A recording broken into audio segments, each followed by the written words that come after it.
Vamos a ir al del apóstol. Y me siento en mi charco porque ese es el mío. El apóstol dice que la palabra clave es rompimiento.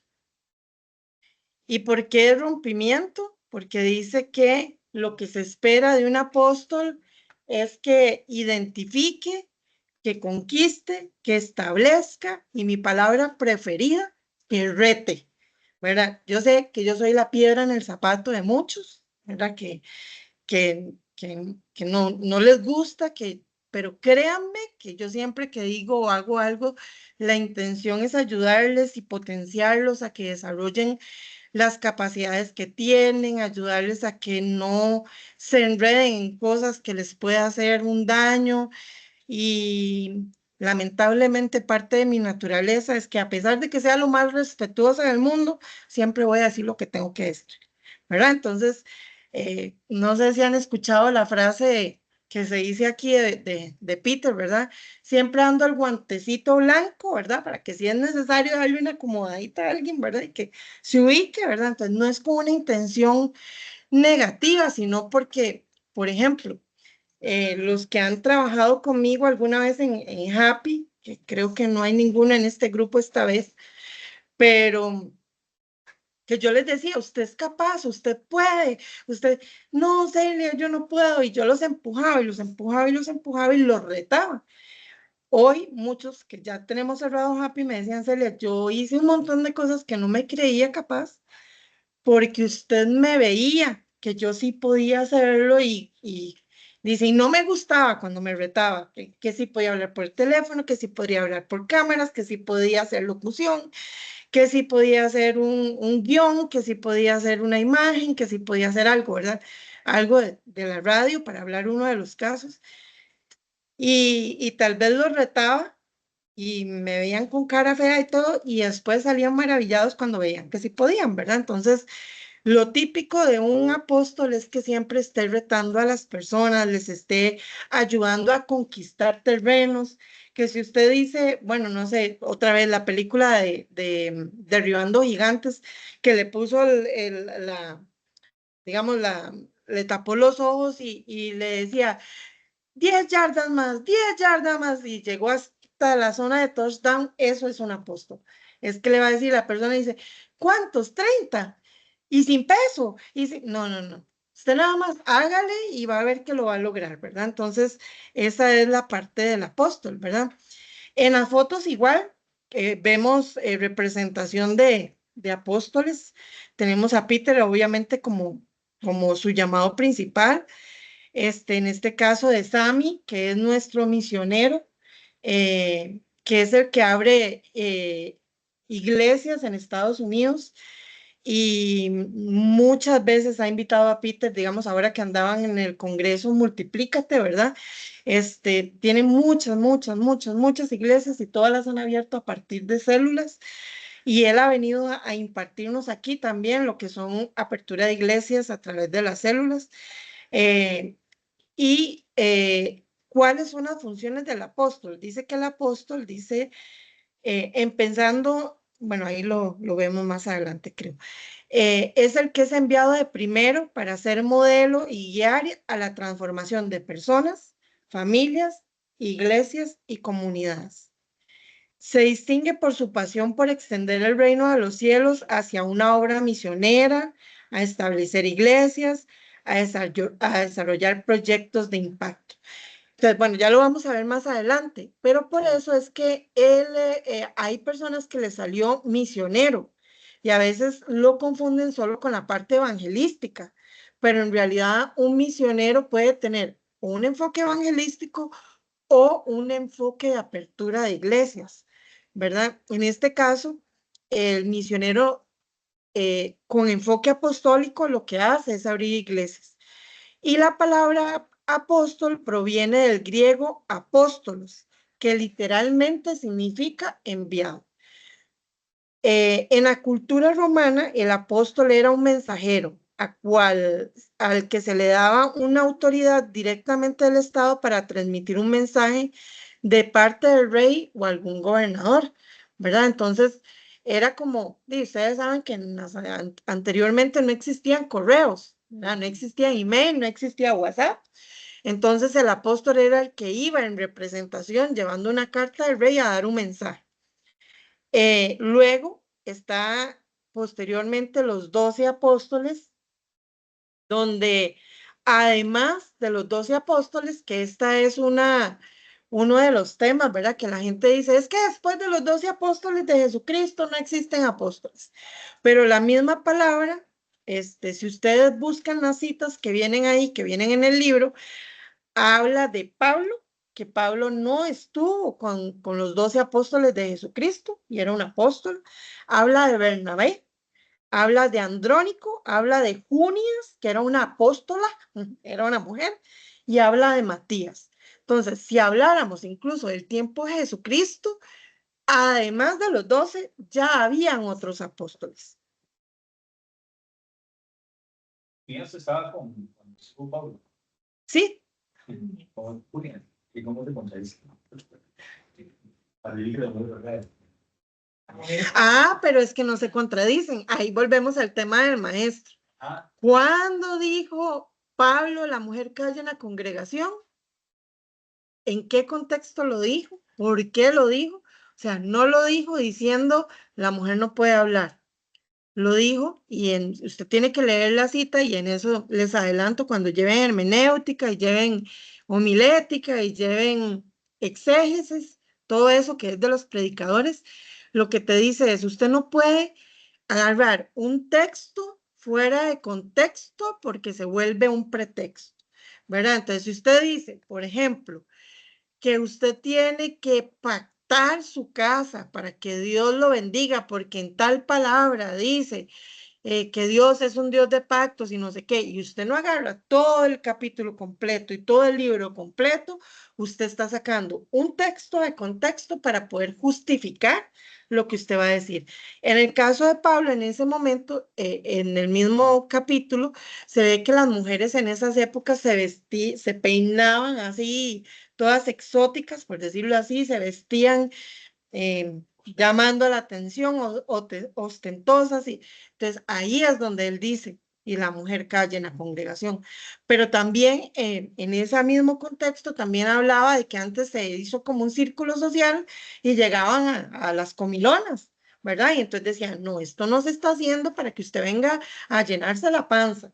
Esto se está haciendo, y entonces él llamaba la atención como apóstol que era, ¿verdad? Ubicaba a la gente. Entonces, no contradice, sino que es parte de verlo desde el contexto en que pasó. Entonces, aquí es importante hacer una diferencia, lo que es y lo que no es un apóstol. El apóstol no es el más importante de los 5 ministerios, ¿verdad? Que a veces en el contexto actual se le da como en algunas iglesias, para no decir nombres de personas ni de iglesias, ¿verdad? Que hasta andan con guardaespaldas y hasta no se les puede tocar y son casi que súper sagrados, ¿verdad? No es el que manda, excepto cuando está en ejercicio. ¿Qué quiere decir eso?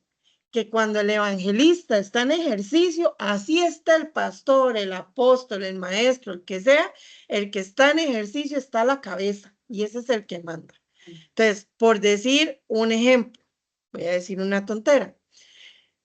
Si hoy Zulma es la coordinadora de encuentro y lanzamiento y está en ejercicio porque está en encuentro y lanzamiento y Minor va a servir en ese encuentro y lanzamiento, Zulma está a la cabeza y ella manda en ese momento.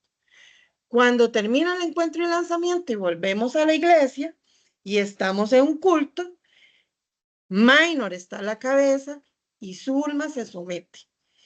Cuando estamos en una campaña evangelística, el evangelista está a la cabeza y los demás nos sometemos. Digamos, en este caso, Juan Luis, ¿verdad? Entonces, los demás nos sometemos.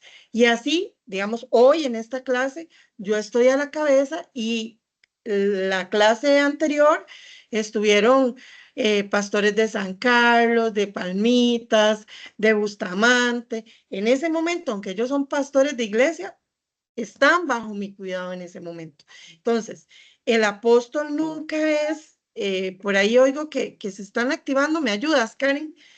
El apóstol no es el que manda, excepto que esté en ejercicio, que esté a la cabeza. Y en este caso, obviamente, Peter, porque es el presidente de Usana y es la cabeza de todas las iglesias. Es quien planta iglesias y abre proyectos, eso sí es un apóstol. Es quien muestra autoridad espiritual, transformando falsos valores éticos y morales por los que se alinean a los de Dios. En que, digamos, obviamente que se apoya con un maestro para estudiar algunos contextos de, no sé si han oído a Peter hablar también de una verdad pasada y una verdad presente, ¿verdad? Por ejemplo, antes se decía un niño jamás puede tomar la cena del Señor, ¿verdad? Hoy es en el nuevo contexto se dice, dígame en qué parte de la Biblia dice que el requisito para tomar la cena del Señor es estar bautizado, que el requisito para tomar la cena del Señor es tener X edad. No, ¿cuál es el requisito que dice que es para tomar la cena del Señor? A ver, todos pasaron por doctrina, así que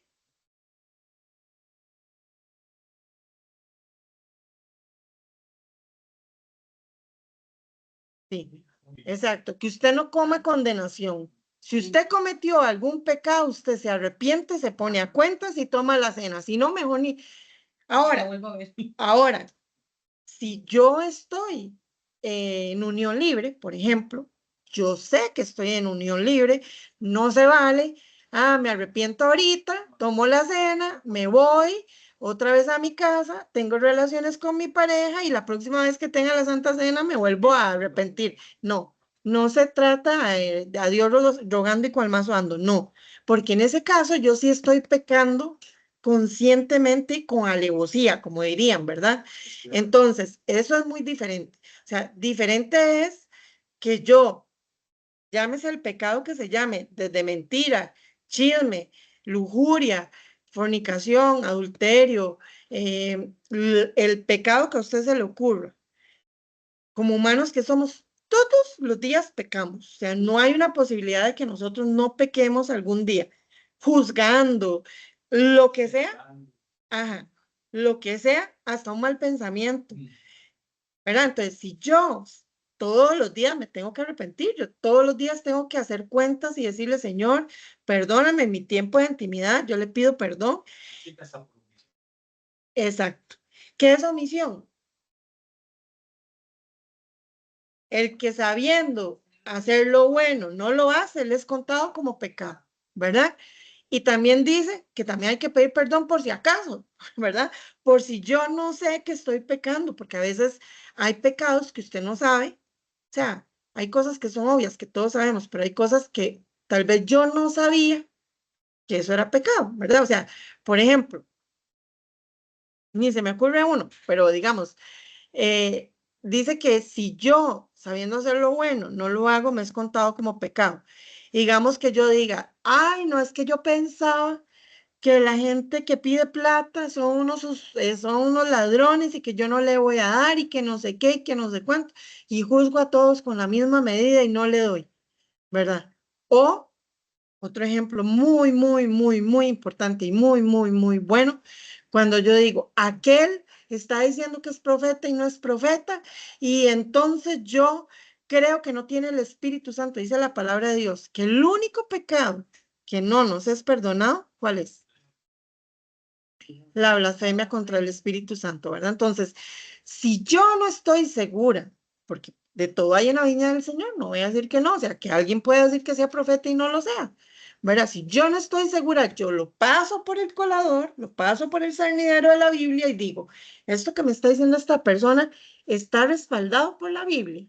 Es cierto lo que me está diciendo, lo que les decía en la clase pasada. Me está diciendo que yo puedo estar en unión libre, me está diciendo que yo puedo, eh, que le está diciendo que la negrita y el negrito, Dios le dijo que se casaran y los dos están casados. ¿Eso está pegado a la Biblia? No. Bueno, entonces quiere decir que no.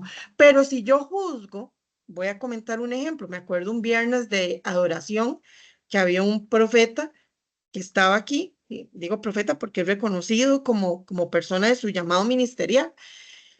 Y el fuego lo quemaba, o sea, él estaba en un nivel de intimidad con Dios que lo quemaba y emitía ruidos raros, ¿verdad? Entonces otra persona llegó y dijo que estaba poseído, pero en realidad no era que estaba poseído, era que había un tema espiritual que lo estaba quebrantando, así como a mí me quebrantó con el llanto y la otra vieja tonta me dijo que Dios le decía que ya tenía mi marido ahí, ¿verdad? Entonces, ¿qué quiero decir con esto? Tal vez yo peco no sabiendo, sino porque yo en mi carne digo, Celia está llorando porque pobrecita tiene mucho tiempo de estar sola y seguro está necesitada de un marido, ¿verdad? Y entonces en su carne asume cosas y dice cosas.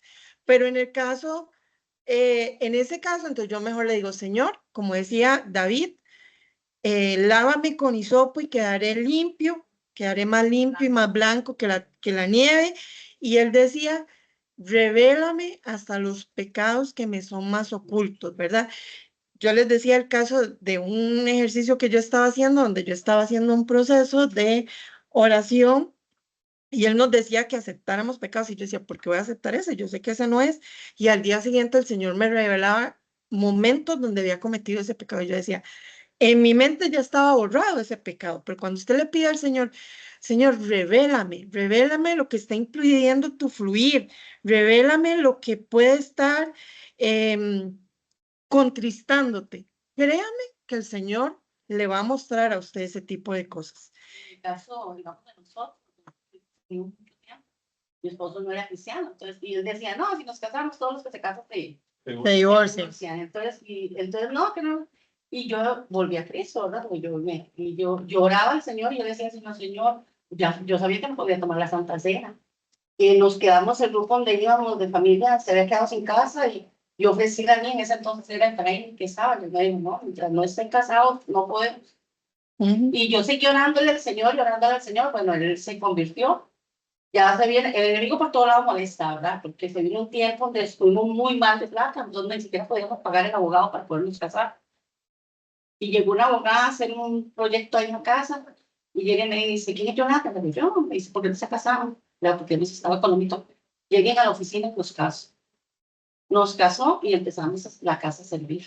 Entonces, para mí fue algo que pedí mucho tiempo, pero el Señor me lo dijo, y era algo que me contristaba a mí en la iglesia, porque yo venía y yo alababa a Dios y todo, y cuando llegara a Santa Cena era un sufrimiento para mí saber que yo no la podía entregar. Y parece mentira, pero a veces, digamos, voy a hablar de un caso de una persona que estaba sirviendo conmigo y le ofrecimos que nosotros le ayudábamos y le recogíamos la plata para que se casara entre todos. Y me dijo que no, porque ellos estaban deseando tener una fiesta y no sé qué. Yo decía, ¿cómo usted va a preferir estar a cuentas con Dios versus una fiesta? O sea, la fiesta la hace usted después. O sea, no es necesario, ¿verdad? Entonces, bueno, para no desviarnos del tema, el punto, sí, pero no sigamos con ese tema porque tenemos que avanzar. Entonces, para no desviarnos del tema, el punto es que usted tiene que pedirle al Señor que le revele aquello que, ¿cómo se llama? Que usted sabe que está mal, ¿verdad? Y el Señor se lo va a revelar. Entonces, volviendo al tema de el apóstol, dice que a veces hay cosas que son verdad pasada y se cambian, ¿verdad? Se cambia como eso de la cena del Señor, se cambia como cosas como lo del Espíritu Santo, de que antes se decía que solo los que hablaban en lenguas estaban bautizados en lenguas, ¿verdad? Esas son cosas que hay gente que se crió así y hoy incluso hay gente, y ya te doy la palabra para que es eso, este, hay gente que se crió pensando que si la mujer andaba en pantalones estaba en pecado y todavía hay iglesias donde todavía eso es, que si usted no tiene un velo en la cabeza, eso es pecado y hay gente que condena por eso, ¿verdad? Entonces, también hay que ver los contextos de cada lugar. Ahora sí, dime. Es que una vez una señora encuentro, entonces ella estaba hablando sobre el bautismo, entonces le dije, ¿por qué usted no se bautiza? Me dice, que me dijeron que no, porque yo vivo en una unión libre. Entonces a mí se me vino a mi mente este versículo, pero no sé si es usted que se puede sacar de contexto, ¿verdad? Dice, si algún hermano tiene una mujer que no sea creyente y ella consiente en vivir con él, no la abandone. Y si una mujer tiene marido que no sea creyente y es consciente en vivir con ella, no la abandone, porque el marido incrédulo es santificado en la mujer y la mujer incrédula en el marido. Sí, pero a eso lo que está hablando es de que no se divorcien. ¿Qué? No está diciendo que le permite que pueda tomar la cena. Ajá, a mí se me viene a la mente algo yo, y ella está buscando de Dios porque, y ella quiere seguir, o sea, ¿por qué no puede? Si la otra persona es incrédula. O sea, yo pensé, se me vino eso y yo pensaba eso. Tiene confianza en Dios. Sí, pero Ella es, tiene- digamos, ella tiene- eso no justifica, o sea, vamos a ver. Lo único que voy a decir, y porque no quiero, digamos, que nos desviemos del tema, es usted siempre, no solo en esto, en cualquier tema, ¿verdad? Digamos, si usted va a hacer un negocio, hoy me decía una persona, Celia, yo no me perdono a mí mismo porque hice una inversión sin consultarle al Señor y el asunto salió malo, compré una grúa y al final terminé perdiendo la plata. Entonces yo le decía, usted tiene que perdonarse. Le digo, sí es cierto, usted cometió un error, usted no consultó al Señor y hay consecuencias de eso. Decisiones que uno toma sin consultarle al Señor, no porque yo me arrepiento, no significa que yo no voy a tener consecuencias del asunto, ¿verdad? Si yo me uní, porque la palabra de Dios dice que no me debo unir a yugo desigual. Entonces, si yo me agarro de ese versículo para decir, que Dios me lo permite, porque hay uno, pero hay uno que dice que entonces me estoy contradiciendo uno con el otro, no. Ajá. De Cristo, Lo que es que yo estoy en Cristo y entonces porque estoy en Cristo y tengo mucha fe voy a tener a alguien a la par. No, es que ella llegó así. Exacto. Una situación. Sí. Igual como cuando un hombre tiene una mujer y la deja y tiene hijos, tiene que asumir la pensión, aunque sea cristiano, aunque mañana conozca sí, pero digamos, yo le voy a decir, porque yo estuve en ese caso, yo estuve juntada cuando me bauticé, ¿verdad? O sea, a mí me decían, uno no se bautice por eso, ¿verdad? Entonces yo me bauticé y yo salgo de las aguas y yo le digo a mi pareja, a partir de hoy, cuartos separados. ¿Quiere estar conmigo? ¿Quiere estar conmigo? ¿Ok? Usted tiene que buscar de Dios y tiene, si no, seguimos viviendo en cuartos separados o yo me voy, ¿verdad? Al final de cuentas, nos terminamos separando. ¿Por qué? Porque al final de cuentas, sí, él no quería y dimos un tiempo estando así. Lo que pasa es que, ¿qué pareja quiere mantenerse en una relación y no tener nada? Pero yo tampoco me voy a condenar si ya tengo la revelación.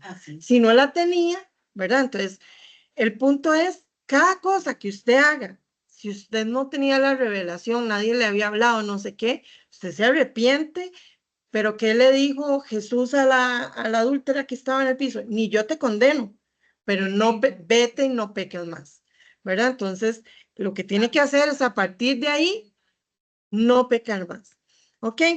Entonces dice que ser apostólico es estar tan comprometido con el apóstol, hijo de Dios, como para llevar a cabo la misión del Padre, ¿verdad? Sabemos que el apóstol, o sea, el único que tiene los 5 ministerios fue Jesucristo, ¿verdad? Él fue apóstol, maestro, evangelista. Él es nuestro referente. Entonces dice que el ser apostólico es estar tan comprometido con el apóstol, hijo de Dios, como para llevar a cabo la misión del Padre. Entonces, cuando yo soy un apóstol, yo tengo que pensar que todo lo que yo haga es en función de obedecer al Padre. Bueno, no solo un apóstol, todos, pero hay partes donde dice el que anhele apostolado, tal cosa, ¿verdad? Y eso es buscando seguir el modelo de Jesucristo. Después dice, características, abre e impulsa proyectos nuevos como la escuela. Digamos, esta escuela tiene 25 años de estar en funcionamiento. Casi fue cuando Peter y Carla llegaron aquí y se abrió la escuela. Colegios, orfanatos, ministerios, medios de comunicación, iglesias, o sea, no es solo iglesias, es abrir un proyecto, es abrir una célula, es abrir donde la gente te dice, no es posible, y usted dice, hagámoslo. Y el apóstol normalmente empieza solo o acompañado, ¿verdad? Peter allá en San Rafa más de una vez llamaba y convocaba y decía, vamos a levantar las tapias. y llegaba solo él y a volar mazo y martillo y piedras y todo, ¿verdad? Ahí usted especificó en la lección anterior grabada, que usted envió que él consultó a profetas de aquí para ver si la obra de San Rafa podría ser posible. Sí, Hubo como una cierta discusión sobre eso. Bueno, usted lo escuché. sí, sí, porque normalmente, digamos, nuevamente, el apóstol es el que abre camino, ¿verdad? Es el que rompe, el que dice, digamos, yo me acuerdo cuando yo llegué aquí y si oyeron una grabación, yo decía, yo no sabía nada de lo espiritual, yo no sabía evangelizar, yo no sabía predicar, yo lo que sabía era ser administradora de empresas, organizar, y entonces yo le dije, Peter, yo le organizo la feria. Y me acuerdo que en esa época, la persona que estaba me dijo, aquí ya se han hecho muchas ferias y eso no funciona. Y entonces Peter me dijo, hágala. Y hicimos 500,000 colones y estoy hablando hace 10 años. Y hicimos cada 3 meses, hacíamos ferias. Entonces, no porque algo no se haya hecho y no funcione, quiere decir que no se puede hacer. No porque algo se haya hecho de una manera, no se puede hacer de una manera mejor, ¿verdad? Dice que su estrategia, vamos a ver, me perdí, su visión apostólica le permite ver el potencial que otros no ven en proyectos y personas. Cuando, no sé si vieron el video, yo sé que lo pasamos en San Rafael y lo pasamos en Acerrí, el video que le hicimos a Peter ya, para ahora, para el cumpleaños, eso era un charral y había solo mafufos, marihuanos, una cosa terrible que nadie podía ver ahí, lo que hoy es Osana, ¿verdad? Y él tenía la visión de poder decir, eso se va a hacer. Cuando yo estuve emprendiendo con la radio, nadie se imaginaba hasta dónde llegamos. Yo sé que pudimos haber llegado a más, no se pudo, llegamos hasta ahí. El apóstol se apasiona por lo que hace, cómo lo hace y para quién lo hace, muchas veces por encima de sus propios intereses. Digamos, no sé si todos saben, Peter y Carla donaron sus carros, el carro de cada uno para el ministerio, se sacrificaron. ¿Quién? ¿Quién realmente, por decirlo así? Por eso a veces nos llaman locos, ¿verdad? Los cristianos. ¿Quién en su sano juicio da algo propio para que se haga la obra? ¿Verdad? En mi caso, yo a veces trabajaba horarios laborales, noche, madrugada y fines de semana, trabajaba happy y si acaso dormía 2 horas, ¿verdad? Entonces, el apóstol se apasiona tanto por la obra que puede hacer cosas por encima de sus intereses. La emoción se desvanece con la crisis, la pasión se mantiene en el tiempo y en el espacio. Usted me dice que usted es apóstol, yo le digo, muéstreme sus resultados. Un apóstol, no importa que esté trabajando solo, no importa que otros lo hayan abandonado, no importa que la gente le haga cara, lucha y lucha y lucha y lucha y lucha y lucha hasta que ya se diga, ya, se intentó todo, ya esto es que no es el tiempo de Dios, que no tal cosa, ¿verdad? Entonces, pero hace todo su máximo esfuerzo, ¿verdad? Porque muchos, de cuando la radio estaba empezando, querían salir en micrófonos y en videos y, ¿verdad? Muy bonito que la gente sepa que yo estoy en la radio, pero ya después, cuando usted tiene que hacer eso todas las semanas, si usted no puede faltar y no le pagan por eso, entonces ya usted empieza a decir, ah, no, pero es que tampoco la violencia, ¿verdad? Entonces ahí es donde los proyectos se caen. También tenemos a, ay, se me acaba de olvidar cómo se llama el misionero que está en Emiratos Árabes también, que él se fue con toda su familia para allá. Ustedes saben qué es irse a un lugar donde las mujeres tienen que andar con velo, con vestidos largos, que no pueden, o sea, ahí sí es cierto que viven en los tiempos de antes, este, y pueden alcanzar personas, zonas, naciones y continentes. O sea, hay personas que solo van a llegar a la zona de su barrio, hay otros que van a llegar a un país, otros que van a llegar a un continente y otros que van a llegar al mundo entero, ¿verdad? Entonces, pueden alcanzar diferentes alcances geográficos, para decirlo de alguna manera. Es una estratega y por eso a través del tiempo va estableciendo los objetivos y definiendo las metas que irá logrando hasta el alcance pleno de sus pretensiones. Por eso, digamos, vemos que también Peter le pide tanto a las células y a los que están en los proyectos de iglesias, dígame sus metas, dígame sus objetivos, dígame cómo los va a lograr, ¿verdad? Porque si usted dice, vamos a crecer, pero usted no se pone un objetivo, nunca va a llegar a ese crecimiento. Posee disponibilidad de ejercer su ministerio sin importar el tiempo invertido en beneficio del cuerpo de Cristo. Una parte esencial de su llamado es la multiplicación de los discípulos en el rango de los ministros. Este se enfoca en la atención de obreros cuyo potencial es perceptible y se dedica a su proceso, asumiéndolos con sentido paterno. ¿Por qué creen que yo doy este curso? Porque dicen que el apóstol tiene la capacidad de multiplicar discípulos. ¿Cómo lo hago yo? O sea, ¿cómo a mí me funciona? Otros lo hacen de otra manera. Yo digo, el curso de ministerio y dones permite que la gente sepa si es pastor, si es maestro, si es evangelista, si es apóstol, y con eso va a servir en esa área y va a ser feliz sirviendo en esa área y va a poder ayudar al reino en el llamado que tiene.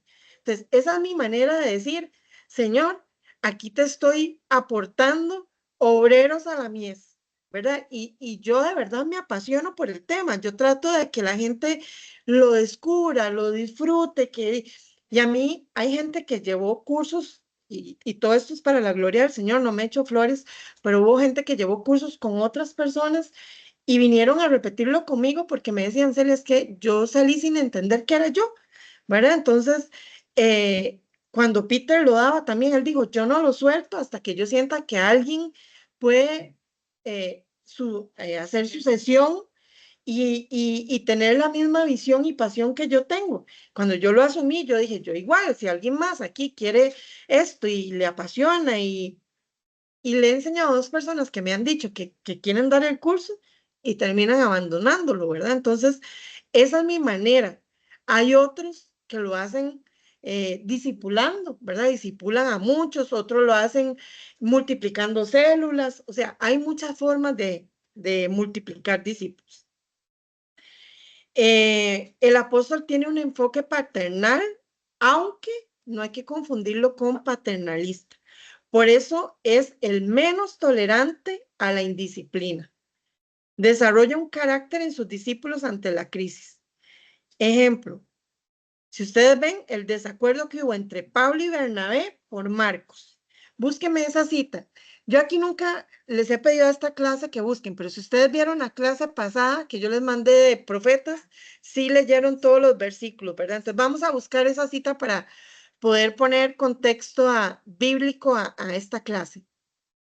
Alguien que la tenga, alguien que tenga Hechos y el otro que me busque 2 de Timoteo 4:11.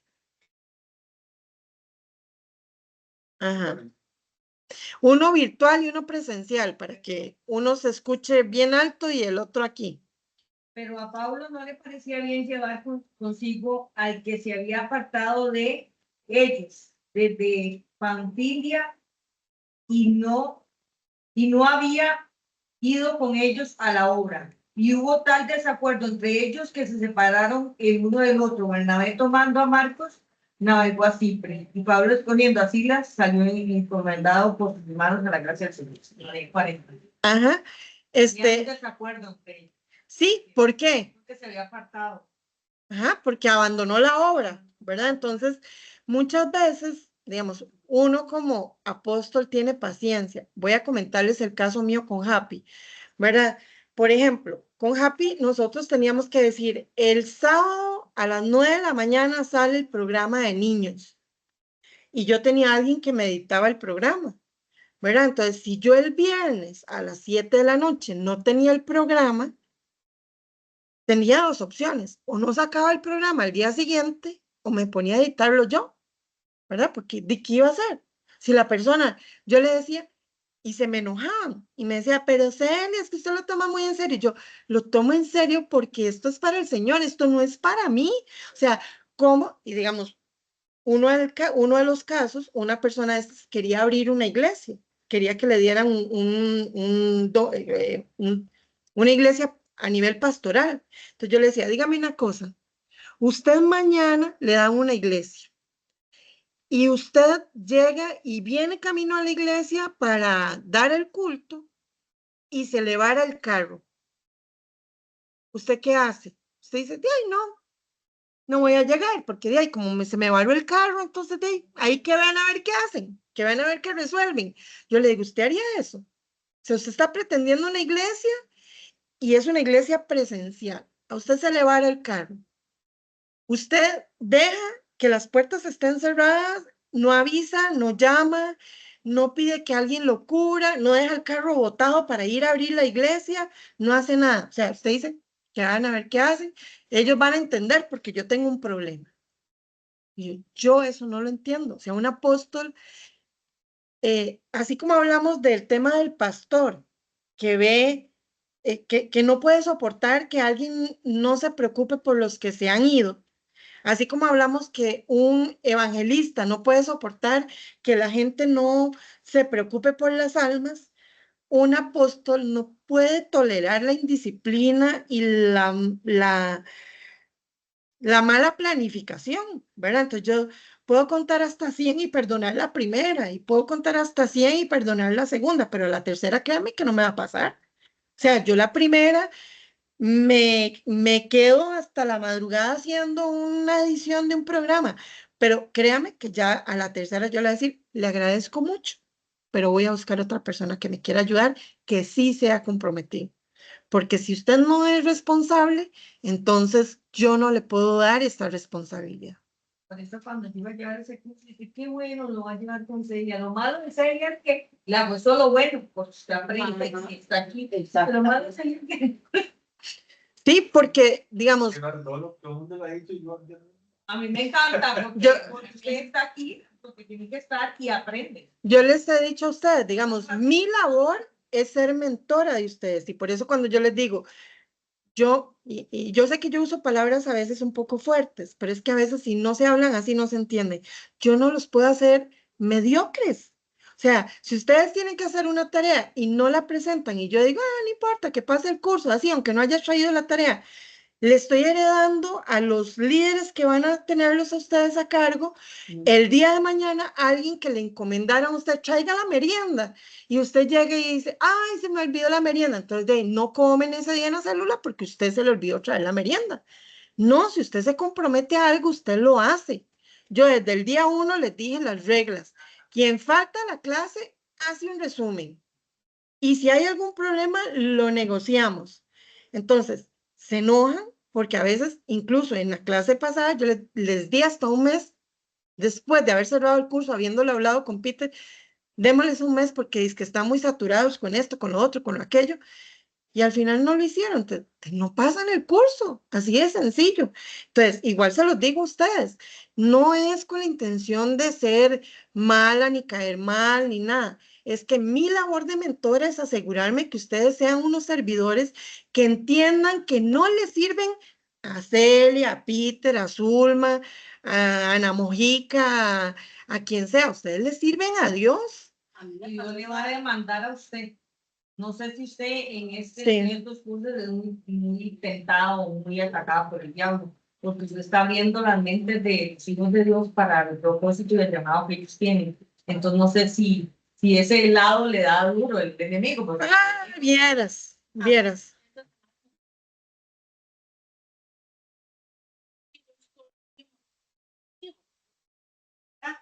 Me dice, es que vieras que yo estoy confundida, yo no tengo una adicción, pero después no pude, no sé qué, entonces no estoy, no, tiene que hacer el curso de nuevo. Si usted no está segura, y no me diga usted, y pues me dice, es que Celia, no es que Celia, la Celia tiene que ser así. Y se lo digo por bien, hágalo, que es lo mejor que puede hacer. Yo la tercera vez que lo hago, y hasta ahora lo voy a terminar. ¿Cierto? Cierto, cierto. Aquí sí hay alguien que puede decir que, de que tuvo que, ha empezado varias veces y con justificación, porque era que tenía a su esposo enfermito y era un cáncer y era una serie de cosas. Vuelvo al tema de la justificación. Si vuelvo, todos tenemos una explicación de por qué no hacemos las cosas.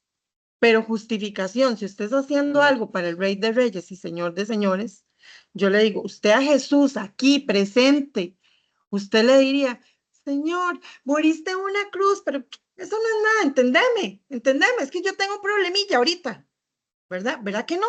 Si él es mi referente y él derramó hasta la última gota, entonces yo no puedo ser tan irresponsable, ¿verdad? Pero bueno, segunda de Timoteo 4:11, ¿alguien la tiene ahí en virtual? A la una, no todos, no se maten. Y dice, Amén, Carolina. Dale, Carolina, duro. Solo Lucas está conmigo. Toma a Marcos y tráele contigo, porque me es útil para el ministerio. ¿Ok? Entonces, dice, solo Lucas está conmigo, tráeme a Marcos porque me es útil para el ministerio, ¿verdad? Entonces, a veces es necesario darle una oportunidad a alguien más, pero ¿quién de todos los ministerios es el que tiene la paciencia para darle las 10,520 oportunidades que pida? No, en los ministerios. El pastor. El pastor es el que te va a decir, Celia, pero pobrecito, por favor, téngale paz, tenga cuidado. El papá, ¿verdad? Yo le voy a decir, bueno, está bien, pero a la próxima, ¿verdad? Entonces, por eso es que, digamos, a veces uno cae mal, pero es parte de, si ustedes ven, digamos, ¿quién conoce a Zulma? ¿Quién ha trabajado con Zulma? Zulma es así. Usted ve a Peter. Peter es así. Entonces, ustedes ven a los apóstoles, como dicen, no es un tema de personalidad, no es un tema de carácter, es que así tiene que ser nuestro llamado. Apóstol como Pablo, o sea, él era confrontativo, le hablaba a las iglesias, pan, pan, vino, vino, ¿verdad? Entonces, es parte de la necesidad. Ahora, esto no quita, que ya lo vamos a ver más adelante y no lo voy a quitar, que tenemos que aprender, así como el profeta tiene que aprender a hablar, el apóstol también, porque si no le cortamos la jupa a todo el mundo en la primera, ¿verdad? Entonces, créanme que a mí cuando yo entré a la iglesia me decían, es que Peter, usted no sabe, y antes usted no sabía cómo era, ¿verdad? Y si hoy todavía yo tengo 14 años de haber entrado a Osana, yo lo veo fuerte y puedo decir que hoy, 14 años después, no es ni tan fuerte como cuando yo lo conocí y se sigue viendo fuerte, o sea, en su temperamento. ¿Cómo sería más allá de los 14 años que yo no lo conocí, ¿verdad? Entonces, uno constantemente tiene que seguir evolucionando, el apóstol, el profeta, tenemos que seguir evolucionando. Ahora dice, es un formador de discípulos, de espíritu, de alma y de cuerpo. Lo asume como su misión en la vida, le interesa, o sea, es porque nos interesa el progreso académico, el material, el ministerial. Por eso el apóstol a veces se mete en lo que no le importa, ¿verdad? ¿Por qué? Porque me acuerdo una persona pero muy gordita que quería ser predicador y Peter le dijo, con ese nivel de gordura usted le va a dar un infarto, usted tiene que bajar de peso. Y esa persona se enojó y se resintió y hasta se fue de la iglesia. Hoy, que ha vuelto, dice, él tenía razón, estuve a punto de un infarto. Imagínese parado 1 hora al frente del púlpito con un nivel de sobrepeso donde no se sostiene y tiene que estar con un bastón. O sea, 1 hora predicando. ¿Qué tendría que hacer? Y pedir una silla y sentarse ahí cuando tiene que hacer ciertas cosas. Y el que ha predicado sabe que cuando uno predica, normalmente es muy atacado espiritualmente también, porque también está trayendo una revelación. Entonces, Peter no se lo dijo con la intención de decirle gordo, decirle algo despectivo, o sea, se lo dijo con la intención de necesitas trabajar en eso. Había otro caso de una persona que tenía 43 años y vivía con la mamá y la mamá lo mantenía. Y entonces él también le dijo, o sea, usted es un bebé con pantalón muy grande. para no decir lo que quiero decir, ¿verdad? Entonces le dice, ¿cuándo va a salir de las faldas de su mamá? O sea, usted ya debe estar manteniendo a su mamá. ¿Cómo es posible que usted esté ahí, verdad? Entonces, y había otra persona que limpiaba pisos y él la retó. Hoy es contadora de una, y lo han contado aquí el testimonio. Entonces, cuando uno no reta con la intención de lastimar, uno reta porque sabe que uno se interesa por ser un formador de esa persona en lo más profundo. Lo que pasa es que a veces más bien uno dice, bueno, lo intento una o dos veces y mejor me hago a un lado, porque si no quiere ayuda, mejor me hago a un lado. Pero la persona que realmente dice, yo la verdad voy a aprender con este, me le voy a pegar, le garantizo que quien se le pega a Peter va a crecer un montón. ¿Por qué? Digamos, a los pastores que estaba guiando, él les dijo, me sacan el colegio, los que solo tenían el primer año, segundo año, se quejaron un montón. Hoy están agradecidos porque sacaron el colegio, porque sacaron el bachillerato. O sea, ¿cuántas cosas no se hacen porque un formador realmente quiere ayudar ministerialmente, materialmente, físicamente? No buscan beneficiarse de sus hijos espirituales, sino que ellos se beneficien como discípulos de un verdadero mentor. O sea, hay una diferencia entre alguien que enseña y alguien que mentorea. El que mentorea se involucra. ¿Cómo era Jesucristo? Jesucristo le hablaba a 5,000, pero después se venía con los 12 y a los 12 les lavó los pies, a los 12 les habló con parábolas, a los 12, y de esos 12 había 3 que eran los íntimos de él y le decía, vengan y oren conmigo, ¿verdad? Entonces, un verdadero mentor está cerca de sus apóstoles y los forma. Es muy sobrio, tiene un nivel de objetividad, eso es lo que significa la sobriedad. Es un rasgo importantísimo para el apóstol, ya que trata con diversas personas con distintos grados emocionales y de madurez espiritual, lo que puede ocasionar roces y conflictos. Ejemplo, Bernabé con Saulo no se impresiona por un conflicto, como en Hechos 9:26. Por eso, si eso brinda oportunidades, alguien que me busque Hechos 9:26.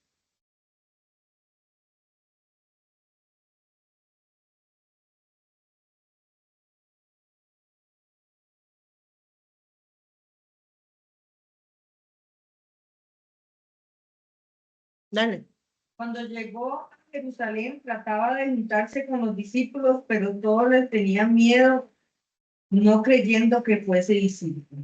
Como él antes atacaba a los cristianos, los perseguía, los mataba. ¿Y quién fue el que le habló a los otros y le dijo que le dieran la oportunidad a Saulo? Sigue leyendo. O sea, que le dijo a los otros. Entonces Bernabé, tomándole los grados a los apóstoles, les contó cómo Saulo había visto en el camino al Señor, el cual le había hablado y cómo en Damasco había hablado valerosamente en el nombre de Jesús. ¿Ok? Bernabé. ¿Ok? Entonces, Bernabé es uno de los que casi no se escucha en la palabra, pero si no hubiera sido... Ajá. Y aquí vemos cómo Pablo y Bernabé tuvieron una discusión por el tema de Marcos, pero fue Bernabé el que le abrió el camino a Pablo. O sea, entonces ellos no se llevaban mal, simplemente era necesario tomar cierta dirección, ¿verdad? Entonces, él es muy objetivo. Él dice, Pablo dice, bueno, primero, Bernabé le da la oportunidad a Saulo, ¿verdad? Y le dice, él ya se reformó, denle la oportunidad. Y luego Pablo dice, Marcos abandonó la obra y entonces si ustedes quieren que Marcos vayan, cojan ustedes por un camino y yo por otro, ¿verdad? Eso puede llegar a pasar. O sea, si usted ve que a alguien le falla una y otra vez, y a mí me dicen que yo tengo que tomar en cuenta a alguien que me ha fallado un montón de veces para algo importante, yo le voy a decir, bueno, una de dos, o le entrego esto y usted se hace responsable, o me deja dirigir la obra. Digamos, si fuera un tema así, porque yo no le voy a dar a una persona irresponsable algo que ya le ha dado muchas oportunidades y no quiere cambiar. Le puedo dar la oportunidad, pero no de algo que sea muy estratégico cuando la persona haya demostrado ciertas cosas. Luego dice, es íntegro, o sea, canaliza y administra los recursos del reino, espirituales, humanos, materiales y financieros. Elige en equipo capacitado que le ayude en su labor. O sea, el apóstol no necesita creerse que él lo puede todo, que a veces es algo que pasa con los pastores. Como cuidan tanto sus pollitos, ¿verdad? Quieren como hacerlo todo. El apóstol más bien empuja a que la gente haga ciertas cosas, ¿verdad? Entonces, él es alguien íntegro, maneja bien los recursos, financieramente también. Usted no verá a alguien tratando de beneficiarse a sí mismo, más bien donando sus cosas personales.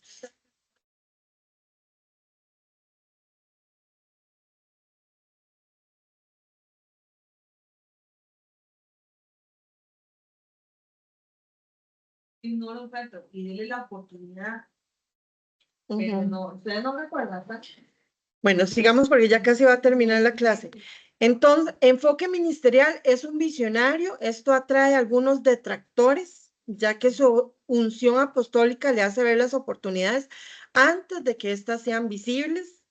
Por eso el apóstol, digamos, a pesar de que ve la oportunidad antes, dependiendo de lo que sea, como el caso del terreno de San Rafael, que había que hacer una inversión de 100 millones de colones, se apoya con un profeta porque él tiene la visión, pero el profeta le trae la confirmación. Es un rompedor sin recursos, con ayuda o sin ella, hay momentos de soledad ministerial. Los apóstoles normalmente tenemos que hacer ministerio muchas veces solos, porque hay momentos donde la gente no nos acompaña en el proceso. Yo tuve que hacer Happy como año y medio prácticamente sola, hasta que llegó un punto donde me enfermé y donde yo tuve que decir, no más. O sea, yo no puedo ser Zoila, yo no puedo, soy diabética, no puedo tener estos niveles de estrés que tengo donde mi azúcar se me estaba yendo a 300 y 400, ya no puedo hacer esto. Si la gente no quiere responder y esta es la obra del Señor, Él tenía que proveer los recursos. O sea, si los recursos no se dan es porque en este momento ya el Señor dijo, lo que tenías que hacer con esa obra hasta aquí llegó. Sí, lo pusimos en oración, intercedimos, ayunamos, hicimos de todo. No sucedió y la gente no sintió ninguna inquietud por servir. Ya se acabó. No se puede hacer más con ese tema. Inspira a las personas a salir de su zona de confort, se reinventa y motiva a los demás a que también se reinventen. Son estructurados, organizados y persistentes. Una vez que asume un proyecto, no lo abandona. Por eso uno le da y le da y le da.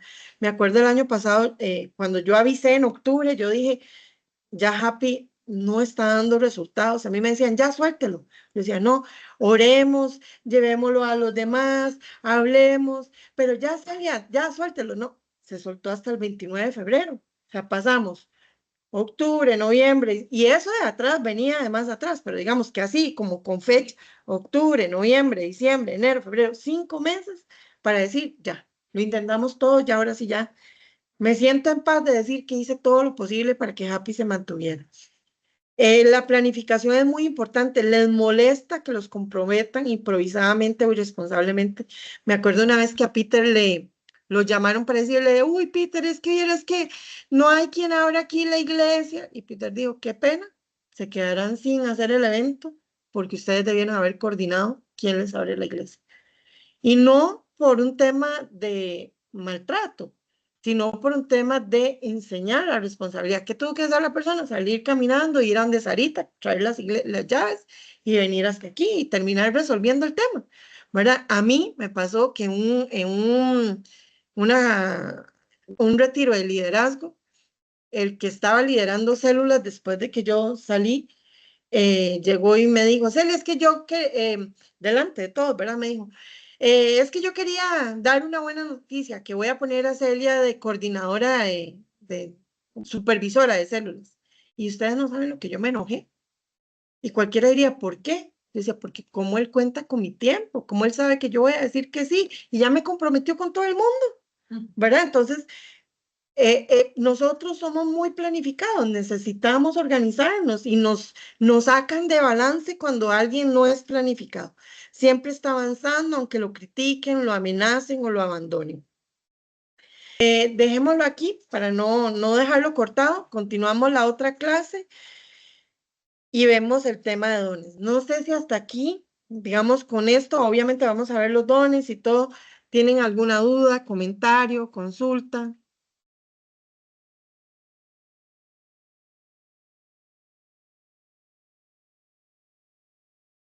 Hay muchos apóstoles aquí.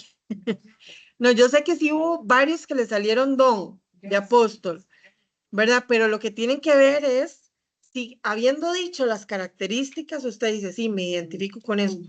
Porque, digamos, si hay alguien que tiene un llamado profético y tiene un don apostólico, ¿cuál es la diferencia? El alcance. Digamos, no es lo, o si tiene un llamado pastoral, ¿verdad? Digamos, si tiene un llamado pastoral y le sale apóstol de don, ¿qué es lo que va a hacer la diferencia? Que el pastor podría ser pastor de uno, podría ser pastor de una célula, pero si tiene un llamado apostólico, podría llegar a convertirse en pastor de una iglesia, podría convertirse en supervisor de células. ¿Por qué? Porque tiene un alcance mayor. Entonces, esa es la manera en que se potencia el llamado que tiene con un don apostólico. Entonces, lo que tiene que saber, al igual que con los otros ejemplos que le he dado, si le salió uno de apóstol, si todas las características y dones lo acompañan o si solo tiene un don apostólico y no un llamado de apóstol. ¿Dudas, consultas, comentarios? Bueno, listo, chiquillos. Entonces, no sé si virtualmente tienen alguna duda o consulta.